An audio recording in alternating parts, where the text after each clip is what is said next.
Namaskar, good evening, viewers of Pandit Ravi Shankar Music Foundation. Today we are in our 71st episode of Reflections.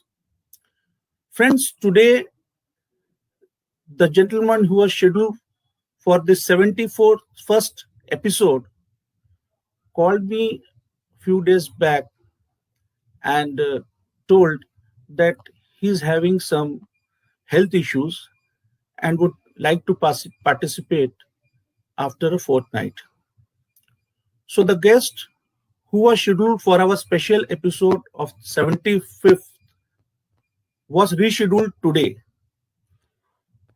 But it is not a coincidence, I believe.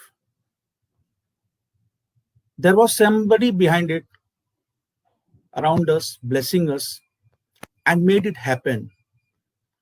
And from my thought, it was nobody but Mama, who wanted to give some message to his Valentine. Why I mean the statement, you will all understand after seeing this short video. Video, please.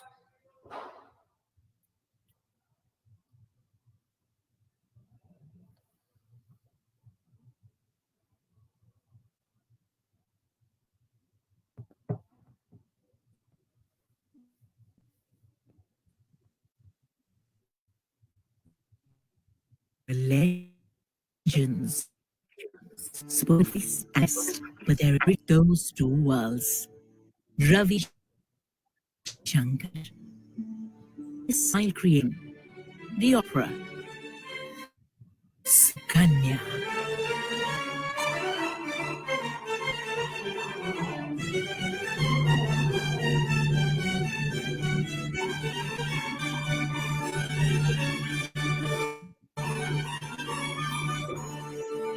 Sukanya, a story of love, challenges, and the unexpected.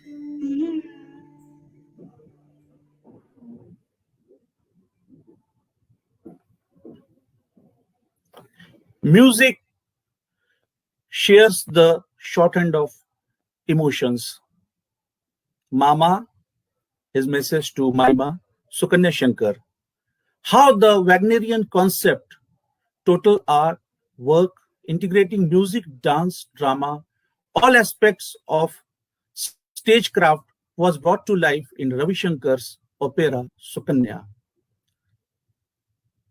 And the coincidence or made it happen, the thing was that today the guest is the conductor of this opera, Sukanya, David Murphy.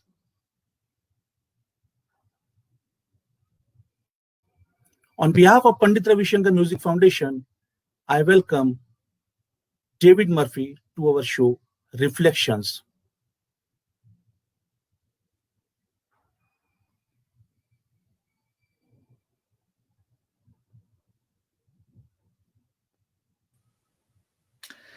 Thank you very much, Nabarun. Wonderful to be here. Namaste. And what a wonderful day to reflect on Pandit's opera Sukanya. Such a celebration of love and joy and positive energy, and obviously what the world needs now. Absolutely, David. And I know that Maima can understand what I meant by the statement, Sukanya Shankar. So, because you were one of the conductor of that opera, Sukanya, it will be nice to hear from you. And to continue the conversation with you, I invite Shri Gaurav Mazumdar.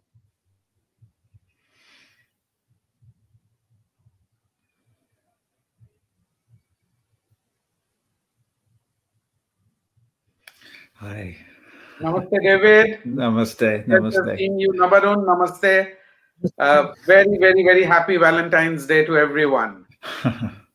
What a wonderful day to speak to you, David. Same to you, Nabarun Gaurav. is so right that, working on this beautiful opera of Guruji and one of his last work, which of course took birth in his mind way back early 90s. I remember Guruji's mother-in-law, Sukanyaji's mother, was in Delhi, and she was having that time some problems with her eyes, and I was going with her to the hospitals to, get her surgery done. And she lived for a long time in Lodi Estate, where we were all living that time. I was there, and the story did come up that time, and Guruji was very intrigued by this story, the Sukanya story, and the story of the sage who was much older, and how she served him, and she made him young all over again.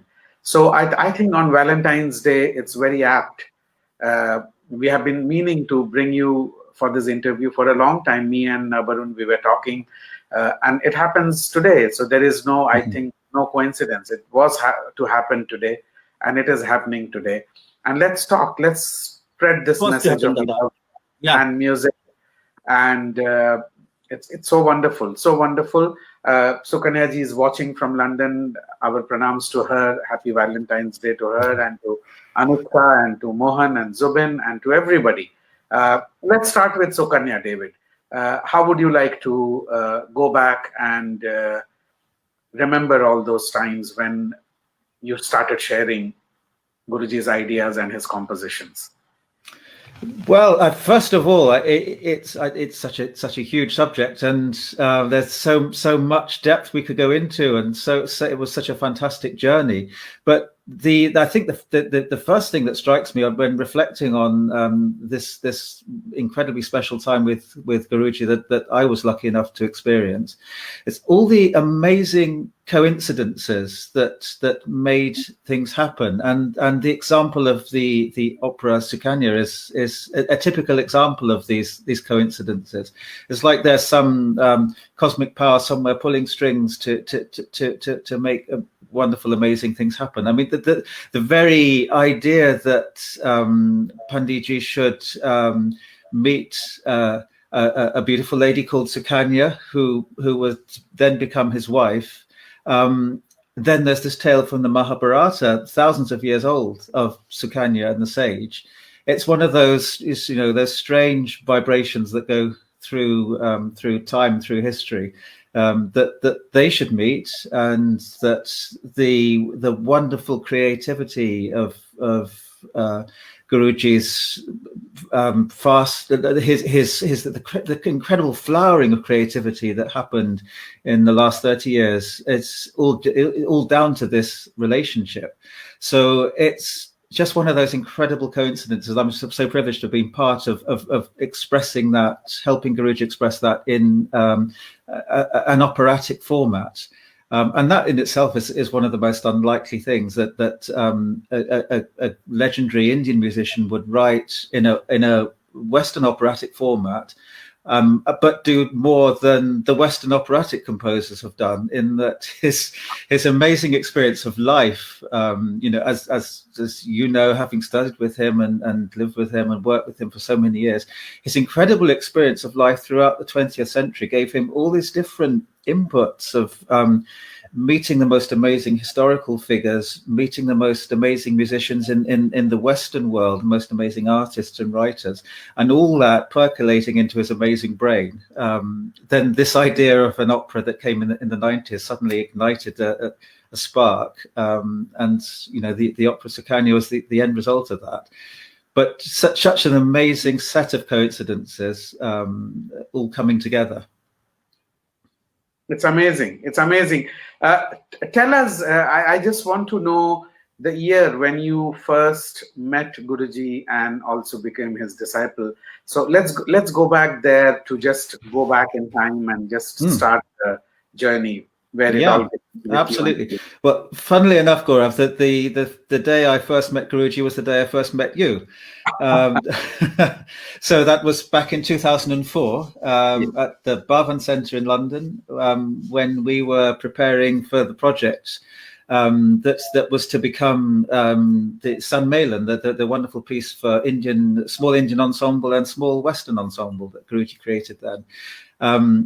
Yeah, so it goes back to there and to that wonderful project that I've got really happy, fantastic memories of. Of course, it was my first time meeting Guruji, so it was for me. It's funny. I found an old diary actually from when I was a teenager, about 14 years old. I found it up in the loft. I hadn't seen it for, well, it must have been 40 years or more.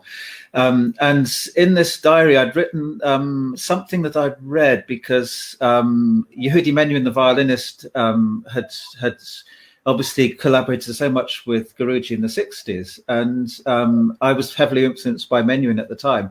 And the subject of Guruji at the age of 14 for me had come up. And I written down this whole long, about 2 pages of quotation from Guruji on his attitude to music and how one should treat a raga and so on. And it was so strange seeing this, many years later, that somewhere in my heart, I think I felt that I was going to meet him one day.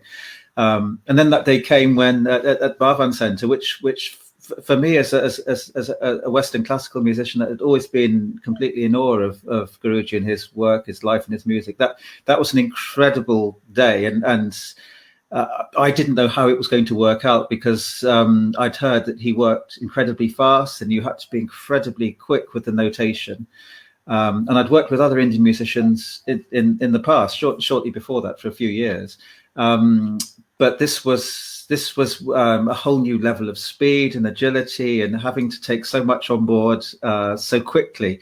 And I think for me as a musician, it was just amazing to see how quickly he would get these most incredible musical ideas. I know you would have been used to it by then, having studied with him for a long time, but I'm sure you were aware also how miraculous it was. Every day you were working together, the most incredible sounds and musical concepts coming together. But then our task as the musicians there around him was to capture all those incredible ideas and then create this beautiful structure of San Melan that was the outcome of that project. So that was for me, it was amazing. It was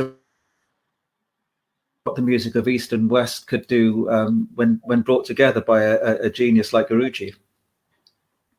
And it was absolutely magical with Dartington as the setting.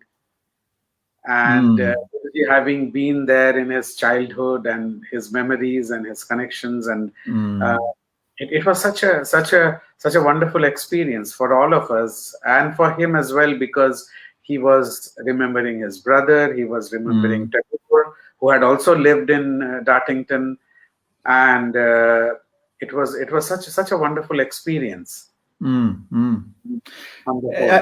And amazing to create this new piece, as you're saying, at this place where Guruji had been, I guess, in the 1930s and spent, really quite a lot of time there. And it was such a significant place for him as a musician, wasn't it? Because that's when he first dedicated his life really to music. It was during that time. Would you say that's the case? That it was that significant? It was, I think, a very, very formative period, David. The beginning of his teens, when he was hardly maybe 12, 13, 14, those trips to Paris and then to other parts of Europe and rest of the world, and especially Dartington, he remembered very well because of all the people who he met and the time he had with Uday Shankarji there, all the music he heard, and he kept it within himself. He kept it, that those sounds, those experiences, it was quite alive in him. I could feel it really. 2004, when we went to Dartington, we left from London. If you remember, we were rehearsing in London in Bhavan, upstairs in the library. I still remember. And we all drove down to Dartington after a few days. And once in Dartington, Guruji was a different person. And he was walking there with Chinnamma, showing her around and telling all the places where, as a child, obviously, I mean, imagine going back to a place almost 70 years later. I mean, he had been there before, of course, but to go back to a place where he first visited 70 years back as a child with his wonderful brother who he adored and respected so much, and with all the other people, all the other musicians. So for him, it was like coming back home. And you could see that in Sammelan. Yeah, absolutely. And I sense that too. Actually, the difference between working in London was wonderful and magical, but as soon as we got to Dartington, it became even more explosively magical, if such an expression exists. It was like the music flowed even faster and even more joyfully. So And yeah, as much as you are saying that it was your first meeting with him, and for me, I lived with him and traveled with him and learned from him and worked with him. But every time, to tell you the truth, every day was a new day with him. You never knew what he would come out with. You were never sure that whether it was teaching the sitar or whether him singing a piece of music or composing a piece of, he'll always take you by surprise. yes. And there'll always be things where you'll think, oh my God, I never thought it like this. Or on the sitar, you would think, oh my God, let me go back to my room and start working basics all over again. You know, he'll be constantly, because of his creative mind, and also he was super charged when he was doing music. He would come up with sometimes simple phrases which were very beautiful and moving. At the same time, he would come out with phrases which were very complex, both in terms of you understanding and decoding it, and then hearing it or singing it or whatever. You know. Yeah, I feel it was the all those amazing inputs he'd had musically and creatively, artistically during those formative years, and having such a brilliant musical mind to start with.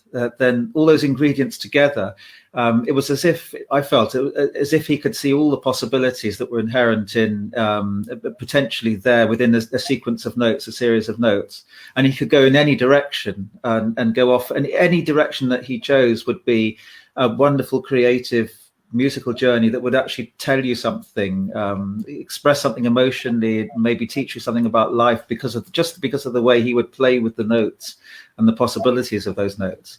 So I know Yehudi Menuhin had compared Guruji to Mozart, and I think that it's in a sense he is a kind of Indian embodiment of and Mozart is like a Western embodiment of his kind of musical mind, because both of them could think of the most amazing communicative melody or sequence of notes or a particular rhythm that would touch people immediately.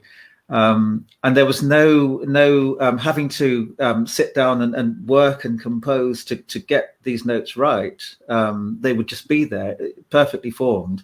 And maybe we would tinker with the notes a little bit over time, just adjusting a tiny bit. But always that initial inspiration was pretty well everything in the perfect place for those notes. That I found just incredible.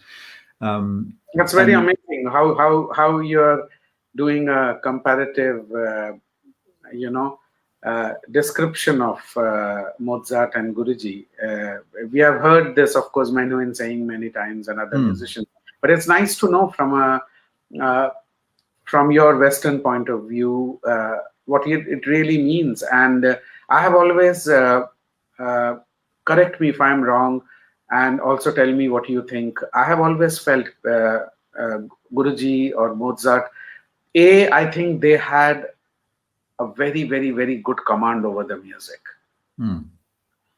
And once they did that, they didn't really care for the rules, because whatever they created either was within the parameters of the rules, or even if they broke rules, it became a new law or a new rule.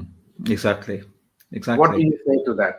Yeah, no, I completely agree, because the rules form the structure for Mozart and indeed for Guruji, and you could either work within the structure and make something beautifully creative, or you could go outside this box of the structure, if you like, and create on a much bigger scale, but somehow the structural box was always there. The beauty that's there, inherent in the proportions and so on, always remains. So I think that's a really important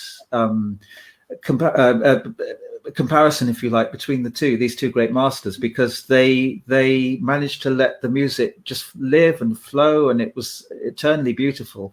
But it always had this balance and this proportion. It never got so far from a precise structure that you didn't know where you were. You always felt safe and guided on a beautiful journey by these musical minds. You could be taken to some incredibly far away places on this journey, but you always knew the way home, if that makes sense.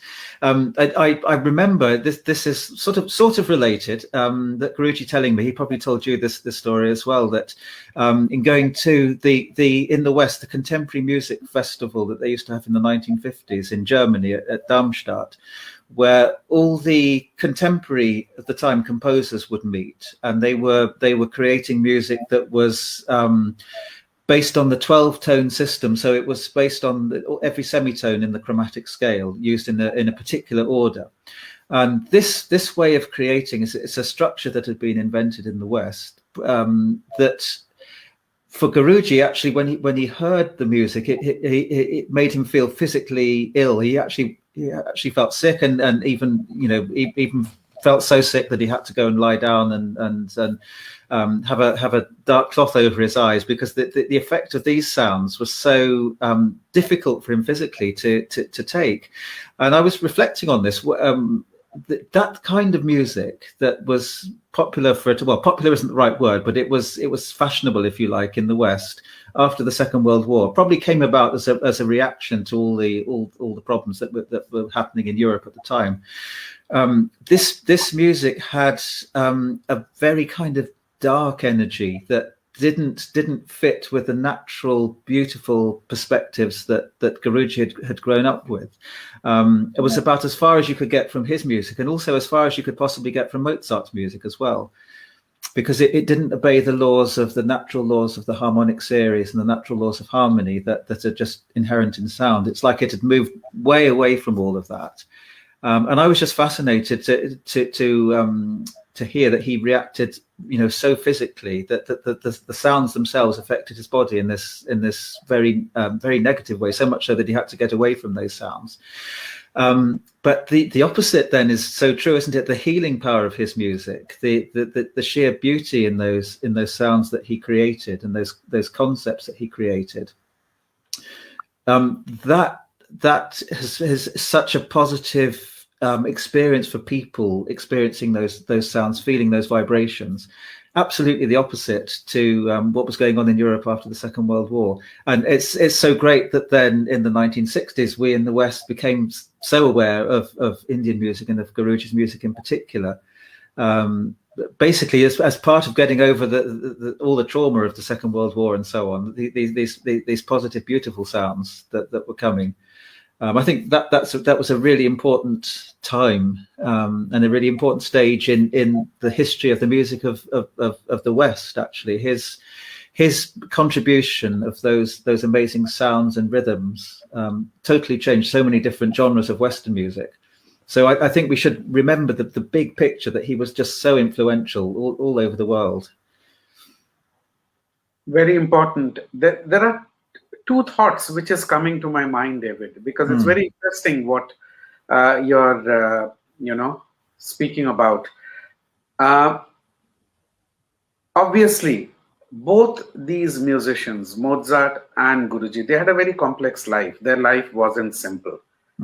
Their childhood, their growing up, the challenges, struggle.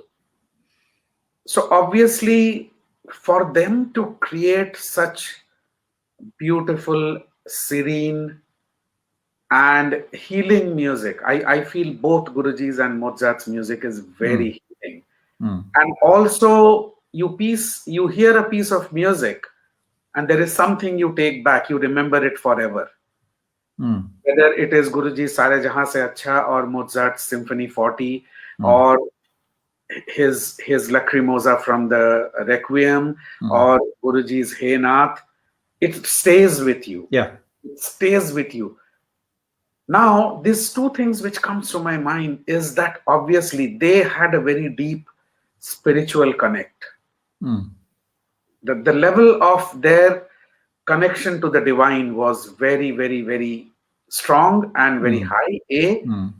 B. They must have had a filter within them to separate the darkness within them from their negative experiences. To this, creating this beautiful piece of music which can come only from a place of enlightenment, beauty, and happiness and joy and extreme love, I feel. How do you explain that? No, that's a really huge question, isn't it? And it's something that has been very obvious in many composers in Western music as well. If we take Wagner, who he wrote the most sublime, ecstatic music, but he was a pretty terrible human being. And somehow there was a part of him that could access these divine sounds, even though his earthly personality wasn't at all connected to them. I think in the case of Guruji and Mozart, the divine. I've certainly felt with Guruji that divine connection was so much there in the everyday life, in the way that he made absolutely the most of every day, and every person he met, there was a real connection with them. So I think, despite the difficulties he experienced as a child, somehow probably the divine sounds that he heard in his head and he felt in his fingers as he was playing, possibly that divine connection to the sound itself was something that enabled him to overcome those difficulties.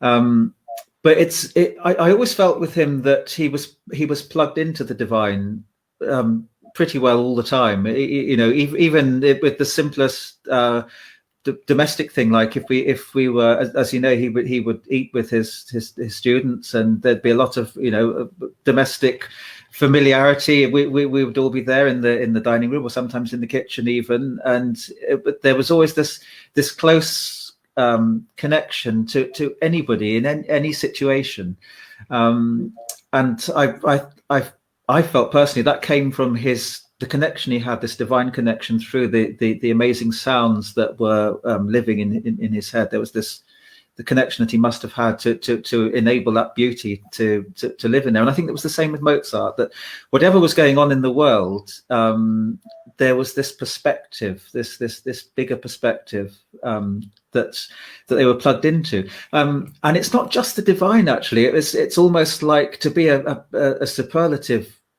composer, like Guruji, Mozart, Beethoven, you actually have to be more human as well. You have to understand human beings more than maybe they understand themselves, in order to be able to capture those feelings, those precise the precise emotional ups and downs that people go through, and to be able to encapsulate that in a way that creates a beautiful picture that then speaks to people, and makes them feel. I think the ultimate thing that an artist can do from one soul to another is enable the souls to realize that they're not alone. They're all part of this one wonderful creation.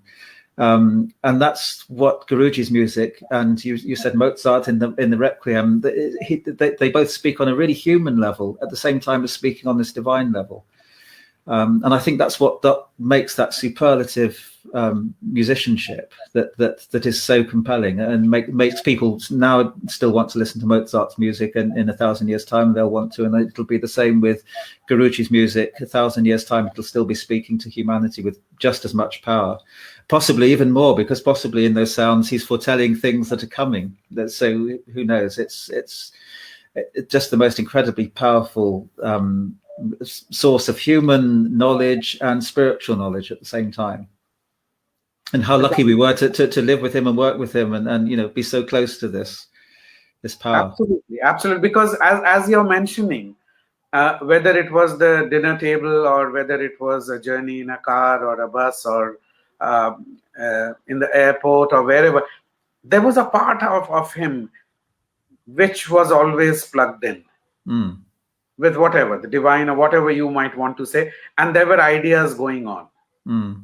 You could see him flicking his fingers or counting, or sometimes he would hum something, or he's talking to you, but you could feel that there was a part of him which is doing the music still. Yes.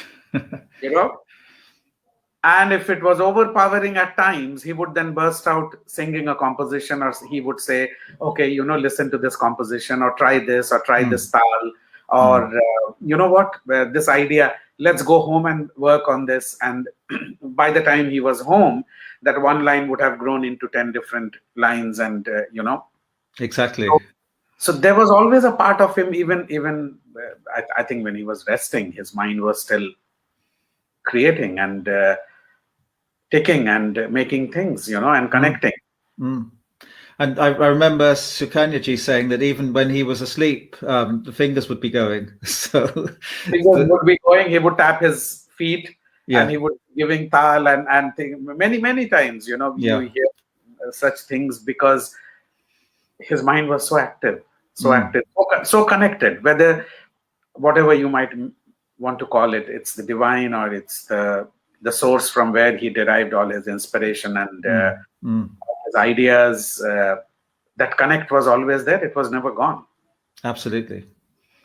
So coming back to Sammelan, basically, that means, how did you prepare yourself? Because you must be overwhelmed when you got to know that this opportunity is coming and you're meeting the Ravi Shankar and an opportunity to work with him. And, how did you prepare yourself? How did you deal with the news, and what did you do? So I was just overjoyed to be meeting him and working with him. That was the most fantastic gift. So the first thing I did was I thought I'd better be able to notate his music at speed. So I put on random sections of the recordings, like the second sitar concerto, first sitar concerto, and just practice writing down as fast as I possibly could to try to get the speed that I knew would be required. I'm glad I did that, because that was a good warm up. But luckily at music college I was always fast at the dictation, but that was Western music, so that was fine. But with the Indian music and the different nuances and understanding the ragas and so on, that was that was a whole new ball game for me. And although I'd studied Indian music to a degree, it had been through working with one or two Indian musicians here and notating for them, but not really understanding fully what it meant, what a raga really was, and how it could completely take you over. Basically, it was each raga is a different world, that you enter. And so it was getting that deeper understanding that I was so delighted to have those years with Guruji in working together on various pieces. All this knowledge he would just freely give about Indian music, yes, and also all music, because as I said earlier, he'd met the most amazing musicians. He'd met Yehudi Menuhin, the violinist, when Menuhin was a child. Fritz Kreisler, who's a legendary violinist, also, he met him.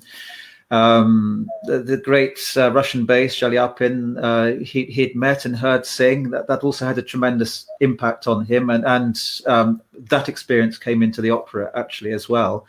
So all these different personalities from the 20s, 30s, 40s, 50s, all in there, all sort of, it was like the sum of humanity that was in there. So it was this huge world I felt I was entering, and I entered with a certain sense of awe, well, definitely a sense of awe, a certain amount of trepidation, because going into a completely new world, you don't know as an individual how it's going to work out. Basically whether it's going to be an impossible task. But Guruji made it a task that was certainly, it was difficult at first to notate everything quickly, but it was manageable, and it was right from the start. As soon as I was aware of what the job entailed, it became a really beautiful creative relationship. So I basically, as I'm sure happened with you, we clicked on a personal level very quickly, and it made the whole process such a joy. Absolutely, absolutely, because he studies very much the mind of a person very well. When he meets you, he's able to, see your aura, feel your aura, and see where you're coming from. And then the most important thing is that he makes you so comfortable Exactly. that you're yourself in front of him, so that Exactly. it's easy for you to interact, deal, work, sing, play, whatever. Yeah. That's exactly what you're describing. Is exactly what I felt, and it's the ability to, even though he's the great Ravi Shankar, the ability to, as you say, allow a student or a colleague to be themselves, and then enable the music to flow from them as a result of that. I remember playing the violin with him. I to begin with, I would. He probably hadn't played the violin with anybody else apart from Menuhin. So there was me sitting there with my violin and feeling he's used to Menuhin. I'm sitting here, but no, he made me completely comfortable, and we had the most beautiful backwards and forwards musical discussions, if you like. It was really that's something I will obviously treasure for forever and ever and ever. But he made me feel comfortable in this, so I could play and be free and just enjoy the experience. And I think I know in my when I'm imparting knowledge now to students, it's his approach I use absolutely all the time. In that if you can understand the person and any blockages or difficulties they may have absorbing this knowledge. If you can then gently remove those blockages, and as you were saying, make them feel themselves, make them feel comfortable, then the imparting of the knowledge is so quick and so easy. And anytime I'm teaching, I feel Guruji's presence so strongly in that giving, flowing process. That's amazing. That's absolutely amazing. And you had some great moments and days in San Diego, Encinitas, California. Absolutely. And tell us about your experience there and how everything happened. And also, I'm so spoilt with Sukanyaji's cooking. Every time it's a new meal, new dishes, plenty of them, and every lunch or dinner is different. Tell us about your experience in San Diego. Yeah, so in San Diego, we did a lot of the work on the pieces actually in San Diego. Some in Delhi, but Guruji was often busy with students as well in Delhi and other things to do with the center. So we did some good work there certainly, but a lot of the bulk of the work probably was done in San Diego. And yeah, as you say, the highlights were both Guruji's sublime music and Sukanya's sublime cooking.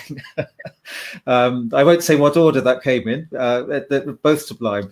But it was as we were saying, it's just incredible to be part of Guruji's life on the exalted spiritual level of the performances, and then the exalted spiritual level of the kitchen and the dining table, because it was all the same. His wonderful soul would shine in all of those situations. And we had so many happy times in Encinitas.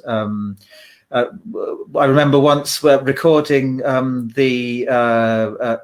advert he'd been invited to write the music for the Ambassador car, and we had some musicians came down from Los Angeles to record this short clip to basically I think to go on the advertisement. And just the fun that was had during this whole kind of conceiving the music and recording the music with the musicians, and Guruji kind of directing the proceedings, knowing exactly the sound he wanted from the individual instruments, directing the person putting it all down into the recording format. But the whole thing was a kind of explosion, even though it was something very down to earth, recording this thing had been requested to produce.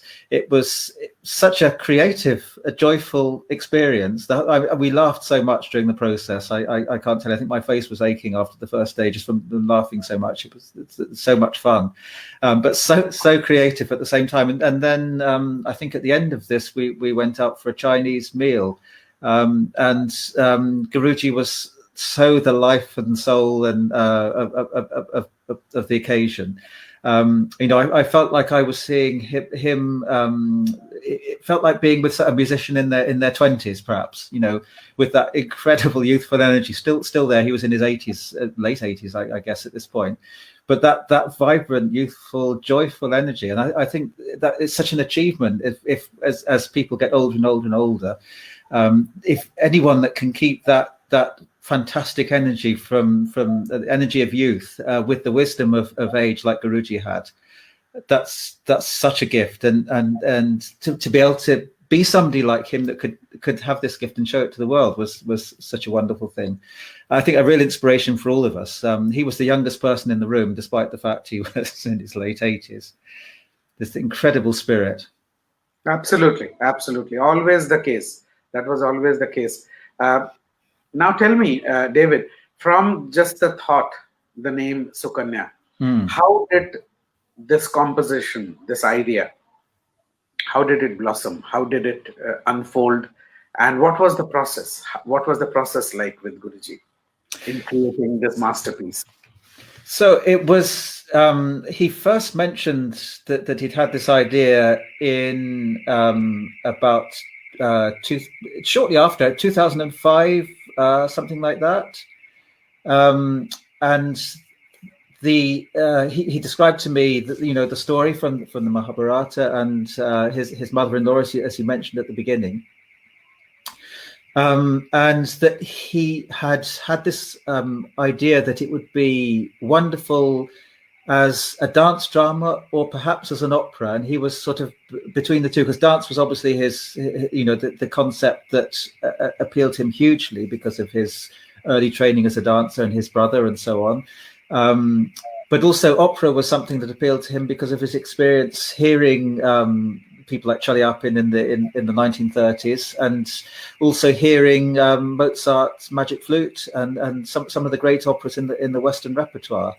And it was then that we started talking about the great operatic composers, and we were discussing Wagner, and we listened to some examples as well of different operas.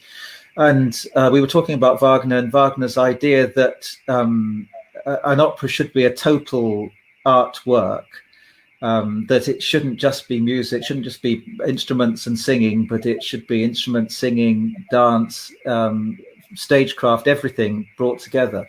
But the most amazing thing was, going back to how Guruji was so young at heart, he was so interested in technology, and he was thinking, okay, so you have music, great, you can have dancing, obviously you can have singing, you can have Western voices, you can have some Indian voices and Indian instruments, and combine the two. But what else can you have? And because of his background in film scoring and just a great lover of film, he thought of the visual imagery. And this was in 2005, so opera houses and theatres were just starting to use kind of projection and so on stage. So he thought that could be a big part of making the total artwork. And that was stunning to, again, coming from somebody in their 80s, to have this idea that he would outdo Wagner. Not only would he outdo Wagner by bringing the music of the East, of Indian classical music onto the Western operatic stage, but he would also incorporate the latest technology as well. So it was such a big vision. In 2005, I thought it would just be amazing to help him bring this incredible vision to life, but I had no idea how we would go about it at that stage, because it was so out of. I talked earlier about the structural box. This was so out of the structural box that it was hard to know how we would begin. But he was very clear. He had a lifetime of musical experiences that he wanted to bring together in a celebration of basically of Sukanya, of the story of Sukanya and of his wife Sukanya. So bringing all of those life experiences into one work was the plan. So the idea was first there in 2005, and there were other projects that came before we could really explore that fully. But some of those other projects, in a way, the work that we did contributed in the end to the creation of the opera. So it was like the journey began pretty early on in my working with him. But it sort of crescendoed really through to the end, to his last year. So it's a gradual. It started like this and then really exploded. And how were the compositions shaped? How were they composed? What sort of a sound was that, David? We were working towards. I mean, really, the work itself is a completely new sound. No Western composer has conceived anything like that. Clearly, involving an opera based purely on Indian raga forms is something no one had ever tried, and no Indian composer has tried using Western operatic voices and the Western orchestra in this way. So it really is a completely new sound, and we were discovering that new sound really as we were going. And what was so helpful was the fact that you could use computer technology. By 2005, it was getting much more sophisticated. So I could write down what Guruji was composing. So he would either play it or he would sing it, and I would write it down, and I would check through with him that everything was exactly as he wanted.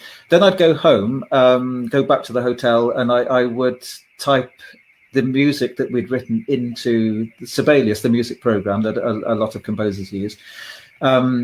And having written in the basic shape, the melodies and so on, I would begin to tinker with the orchestration to give some examples of how this could sound with the Western orchestra. And also the Western voices, although the voice sounds weren't so great at that time, but we could get some idea.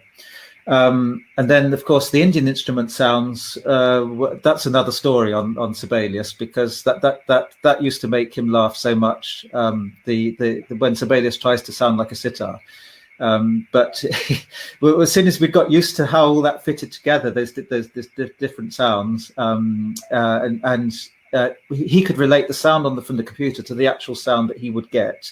Even though it was a different sound on the computer, he could relate, he could then hear how it would be with a live orchestra, live Indian musicians. So it was a gradual process of me putting the music into Sibelius, and then Guruji listening to it and then saying, yes, I like this, I don't like this, let's change this instrument here. And often, as I've told many people, that the funniest thing in the early days was the way I would come so proud of my wonderful orchestration that I'd done overnight that sounded like Debussy or Ravel or one of these master orchestrators, I thought, and with little touch of cymbal here and the subtle little sound of the harp here. And so I'd come and Guruji would listen to it, and you'd see you knew his face. You knew the different expressions that he would have of when he was listening to music. If something wasn't quite right, there'd be a particular pained expression that would come. And those were the occasions when he told me that I'd put far too much makeup on the raga. That the raga was such a beautiful thing, and all I've done is painted this makeup all over it. So it was a process of learning how to make the sounds that he had in his head, how to reflect those sounds with the Western instruments. That was the particular challenge, but a fascinating process. And I learned so much myself about how an orchestra works, just from coming from this completely different perspective of Guruji's fantastic musical ears that weren't, if you like, steeped in the Western orchestral world. So he was coming to the orchestra with completely fresh ears, which is a fascinating perspective. And I think one of the hardest things that people found in music written for Western orchestra from an Indian composer is the people in the West don't really know how to listen to it. This is the problem, that it takes experience to understand the subtlety of Indian music. And so if you explain to a Western orchestra that there's no harmony, there's very little counterpoint, but that's because you focus on the relationship between the notes and the space between the notes and the subtlety of the rhythm. then they immediately begin to understand, and the music that then they can connect to Indian music through this sound world. I think one of the best ways for people in the West that have no experience of Indian music is to actually listen to some of Guruji's orchestral works, and then go to Guruji playing the sitar, because then you can see from a Western perspective that journey. It kind of leads you gradually into his world. Because I certainly learned so much about orchestral sound simply from that Indian perspective. It's like I guess an Indian musician would learn a huge amount if they had the opportunity to study with Mozart. They would learn just a huge amount about music, which is this vast subject that connects us all. And that was my experience. He taught me so much about Western music, even though he wasn't an expert in Western music, simply because he was music pure and simple. So of course you would learn about all music, from a musical mind like that. So basically what I hear, David, in your case, working with Guruji, especially the opera Sukanya, am I right in saying that the relationship of the three elements, the melody, rhythm, and harmony, you learned a new relationship and a new way of dealing with them? And are you trying to say that there was very minimal or no harmony? Or if there was, how was it possible to keep the Indian sounds and the melodies? It must be such a task to begin with Guruji, because it was all happening in his head. And there was obviously the opera was meant both for India and primarily for the Western audience, who are so used to, as you're saying, to hear counterpoints and harmony. At the same time, the composition coming from an Indian musician had a very different feel to it, had a very different sound to it, had a different analyzing. Anybody who wants to analyze the music, they have to really learn that. They have to relearn, or they have to learn this new relationship between harmony, melody, and rhythm.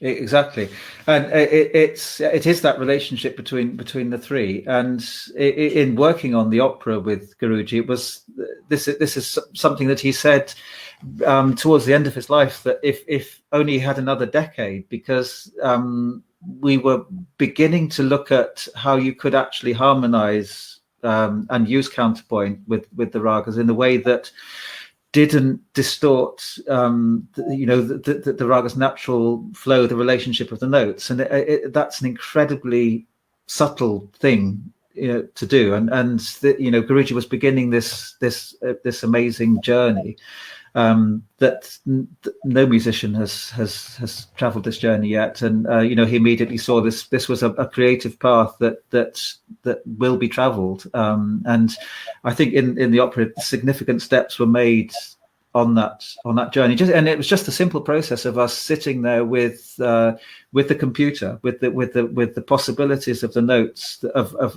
an entire orchestra, and how you could use those infinite possibilities, if you like, of the instruments and how they can be combined to really bring an Indian raga to life in a Western orchestral context.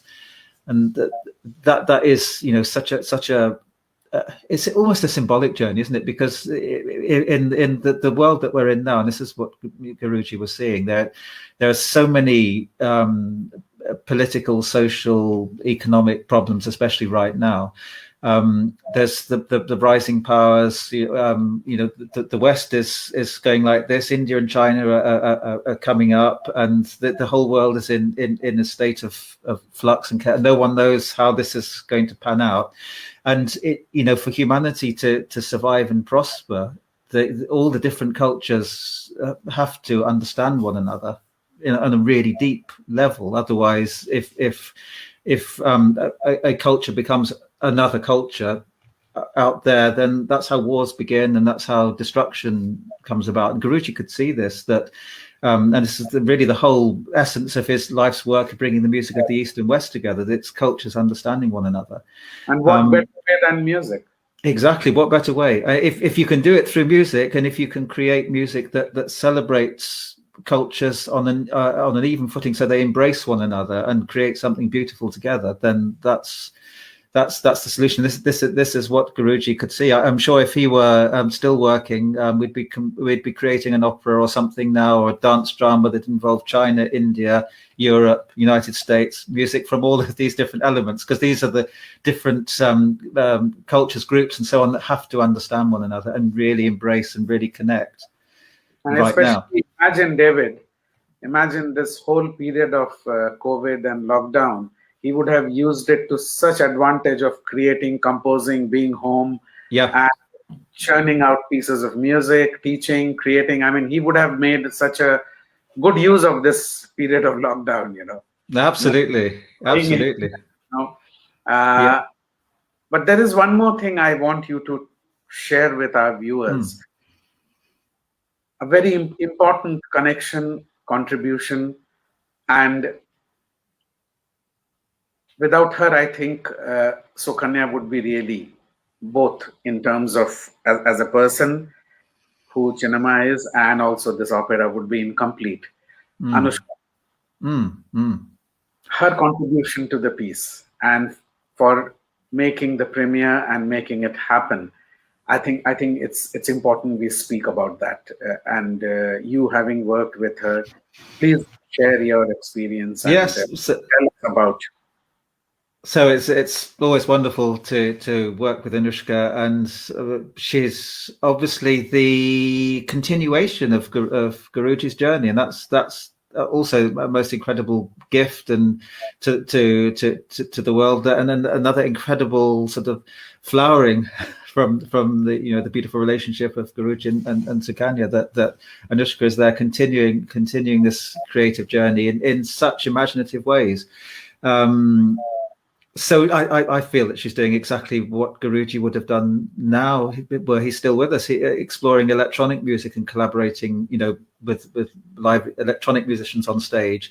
This kind of thing would have fascinated him hugely, and creating in so many different arenas, but managing still to be faithful to the tradition that goes back hundreds, thousands of years, still connected to that. So. Creativity in so many different areas, but still rooted in the original values and traditions is wonderful, and that's what Anushka is doing so fantastically. So I wait to see. Maybe some year to come there'll be a sitar concerto from Anushka, or an opera, or a symphony, or all these things. I know she's working in so many different areas so fantastically that whether she'll hone back in on Western classical music at some point, who knows? But that would be a wonderful thing. In terms of the opera, it was great having Anushka come and work with the creative process, especially with the Indian musicians, and the dance sequences and so on. That's just wonderful, because that again was part of the continuation of Guruji's journey. Who better to ask about the opera than Anushka herself, because she'd been studying with Guruji all her life, the longest student of all, of all of his students. So, and the embodiment physically as well of Guruji. Absolutely, So absolutely. How nice, wonderful. We wish her all the best. And there are a lot of people watching. David, if you allow me, I would like to take some names and also read some messages, if it is okay with you. Please, yeah. Of course, Sukanya ji is watching from London. Nisha Chatterji is watching from Gorakhpur with Nabarun. She's saying welcome. Sukanya ji is saying namaskar. Shruti Chaturlal Sharma is saying namaskar. Aditya, our technical support, he has been a great, help in bringing all of us together through the, electronic media. He's saying pranam to all. Chitra Bachar. Ebadul Haq Shaikat from Bangladesh. He's saying pranam. Vivakar Bhai from London. What a beautiful allegory. Lokesh Anand, Jay Mehta, Keith Denmark from Chicago. Sophia Hoffman from Portugal, Lisbon. Rajeshri Bhattacharya. Sukanya ji is saying Guruji has been traveling right from the age 10 and performing. Mm. So he basically performed for a good 82 years of his life. Mm. Wow. Rama Amit, Namrata Sahni Arora, Jay Mehta, Chatterji Nabarun is saying works of art make rules, rules do not make works of art. Sukaneji is saying experiments have been made in Germany and the US about Guruji's music. Plants grew best and blood pressure lowered to Guruji's music. Krishna Chakravarti, a wonderful disciple of Guruji, is watching from Varanasi. Sukaneji is saying, don't I know about that side of him which had music going on continuously? And Sukaneji is also mentioning another name, another great musician Guruji met, Segovia. Yeah. Sumit Malik is watching from Lucknow. Rashmi Gandhi is watching from Chicago. Sanjay Verma is saying Namaskar. Gauri Banerjee, Sati is saying nice. Chinamai is saying he always made these new inroads. Nandakumarji from Bhavan Center, London is watching. Sukanaji is saying, David, please tell about what she learned the night before the symphony premiere. Let's talk about it. Let me just finish a moment. Nandaji is saying, I'm watching from Bhavan. Satya Hinduja, such a pleasure and honor to be listening. Thank you so much. So wonderful messages and wonderful people who are watching. And what a pleasure to hear you, David, and to share your experiences. Absolutely. So what was it the night of the premiere? What was it? Would you like to share with us? So, well, we'd worked on the symphony in 2010, and it was all ready. But as you know, Guruji loves to can always think of something better or more exciting or more creative right up until the last possible moment. So I was phoned the night before. We'd done all the rehearsing. I was phoned the night before by Sukanya and said, "Can I put Guruji on the phone?" And he had this wonderful new idea for a section for Anushka to play, a significant new section of about 3 minutes long. And I think he taught it to Anushka just the night before, so she had to learn it in no time. But of course, you know how her mind works; it's incredibly precise and quick, and so well organized. So he taught it to her. When it comes to playing, and you know, I have played the symphony. Yeah, it's a very difficult piece of music. Yeah, very difficult piece of music, and she has done wonder to that piece of Guruji's music. Absolutely. Yeah, absolutely. And to learn this difficult section probably at about 12 hours notice is amazing before the premiere. And yeah, and that was such a joy, that the premiere of the symphony. I think that was a very special night on all sorts of levels. It was just so wonderful to have Guruji in the UK back at the Royal Festival Hall, where he'd given so many concerts in his life, and for him to be there at the front, the audience, you know, really appreciating this great legendary musician that had come over to be there, and still creating this new music. You know, this was 2010. So Guruji was no longer a youngster, but he was still full of this vibrant energy, and the audience really reacted so powerfully to that. And it's so touching because he was so. What did he? A very personal thing. He stood up to take a bow, and shook my hand, and he said, he whispered in my ear, "I'm going to sit down now because I don't want to take all the attention." So, how Guruji like us that he's just such a unique, humble, wonderful soul. He didn't want everybody's attention. Of course, he should have had everybody's attention 1,000-fold, but he wanted to sit down and just let the orchestra take the applause. Amazing, absolutely. Coming to the end of the program, David, I would like to have your thoughts on when you got the news of Guruji being not with us anymore. Where were you, and what were your thoughts? It was first thing in the morning here, and yeah, obviously it was like a knife going through the heart. I mean, it was first of the initial reaction. Yeah, complete. It was like something. You must have felt this. It's this been this great connection, this great source of love and life and energy that had been in the physical plane, no longer there, and you feel this terrible, terrible, terrible emptiness. But then after some time, you begin to feel a presence that the soul continues, and you have this feeling that it's still there. The Guruji's power is still there. The music's still beautifully. People are performing his music. Guruji's living through the music. And for people like us who lived and studied with him, that special soul, that special quality of soul, we will never forget, and that will live through us in our teaching and our work and our performing.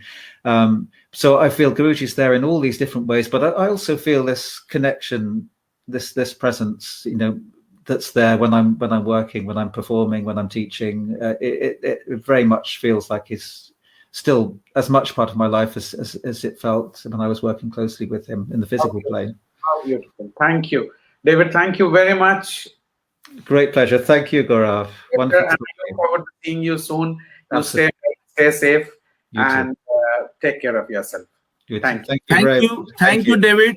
Thank you. For sharing such beautiful memories to us, and stay safe. You too. Good night. Good night. Good night, Gaurav. Nabarun, thank you. Thank you to all.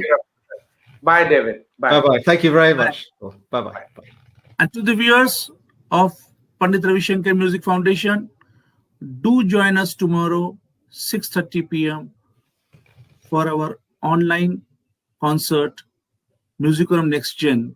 And tomorrow you will see a young talented musician from the city of Bangalore. Till then, Shubh Ratri and stay safe.